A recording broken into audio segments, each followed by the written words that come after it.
صبائی اور مسائی کا یہاں بچوں کا جو اہتمام ہوتا ہے پڑھائی کا، اس میں ہماری تحریک کی نگرانی ہے، اور ہمارے مرکز صوت الاولیاء باغ نوگام کے ایک فاضل نوجوان ہمارے عاقب صاحب اس کے جو ٹیچر ہیں، تو یہ یہاں پہ پڑھاتے ہیں۔ انہوں نے بڑی اچھی ایک کوشش کی ہے، اپنے بچوں کے اندر قرآن مقدس کا ایک جذبہ پیدا کیا ہے۔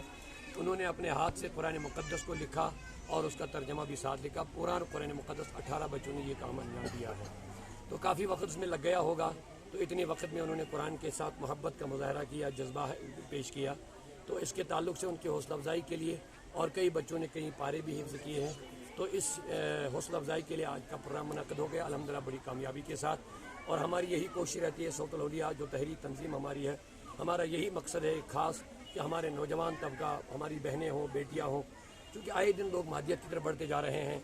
بیرا روی کی طرف ان کا رجحان بڑھتا جا رہا ہے، خاص کر منشیات کے عادی ہوتے جا رہے ہیں۔ تو چونکہ ہم ایک دین کے ذمہ دار کے حیثیت سے ہم اپنے اوپر یہ ذمہ داری سمجھتے ہیں، تنظیمی ذمہ داری، دینی ذمہ داری، کہ ان بچوں کو کسی بھی طریقے سے اس بری چیز سے بچایا جائے اور دین کی طرف ان کو راغب رکھا جائے، کیونکہ دین، اسلام اور مصطفیٰ کی ذات، سیرت، صورت ہی ہماری کامیابی کا ذریعہ ہے۔ تو یہ کوشش الحمدللہ برابر ہوتی جا رہی ہے، دن بدن نوجوان لوگ جڑتے جا رہے ہیں۔ ایک تو یہ ہے، اور دوسری بات آپ نے عید الاضحیٰ کے حوالے سے کہا، تو عید الاضحیٰ ایک اسلامی تاریخ کا ایک بہت ہی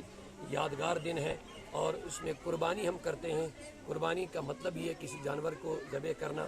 لیکن اس کا مقصد صرف اتنا ہی نہیں کہ ہم قربانی کا جانور ذبح کر کے گوشت کھائیں، لیکن اس کا ایک فلسفہ یہ ہے کہ ایک عظیم پیغمبر، ایک عظیم رسول، ہمارے پیغمبر سے پہلے جو 3500 سال پہلے حضرت خلیل اللہ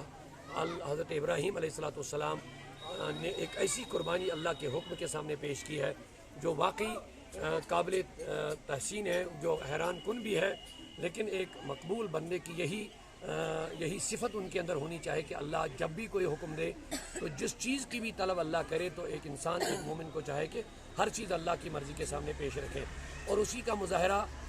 حضرت خلیل اللہ ابراہیم علیہ السلام نے اپنے بیٹے کی شکل میں کی۔ جب اللہ نے قربانی کا حکم دیا تو ان کے گلے پر انہوں نے چھری چلائی۔ تو یہ ہمارے لیے فلسفہ ہے قربانی کا۔ گوشت کھائیے، اچھی بات ہے، سنت ہے، قربانی کیجیے، اچھی بات ہے، لیکن اس کا مین فلسفہ یہی ہے کہ اللہ کے حکم کے سامنے ہر وقت اپنی خواہشات کو قربان کیجیے، اپنی مرضیوں کو قربان کیجیے۔ جو اللہ اور رسول کی مرضی ہو اس کے سامنے آپ رہیے، جو اللہ کے رسول کی ناراضگی ہے اس سے آپ دور رہیے۔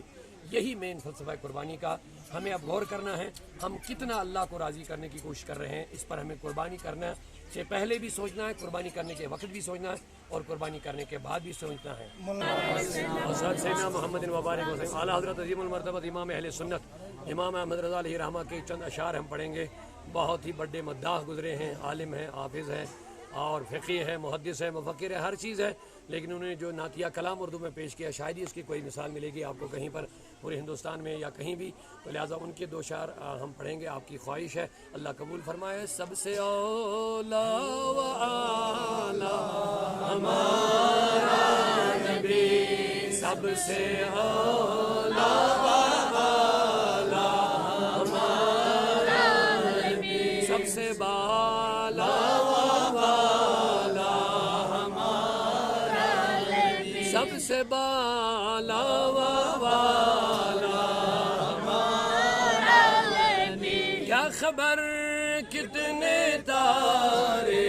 کھلے چھپ گئے، کیا خبر کتنے تارے کھلے چھپ گئے، پر نہ ڈوبے نہ ڈوبا ہمارا، پر نہ ڈوبے نہ ڈوبا خلق سے اولیاء، اولیاء سے رسول، خلق سے اولیاء، اولیاء سے رسول، رسولوں سے اعلیٰ ہمارا نبی، اور رسول اعلیٰ ہمارا نبی، غمزدوں کو رضا مزدہ دیجئے، بے کسوں کا سہارا ہمارا نبی۔ اللہم صلی وسلم علی سیدنا مولانا محمد وآلہ وبارک وسلم۔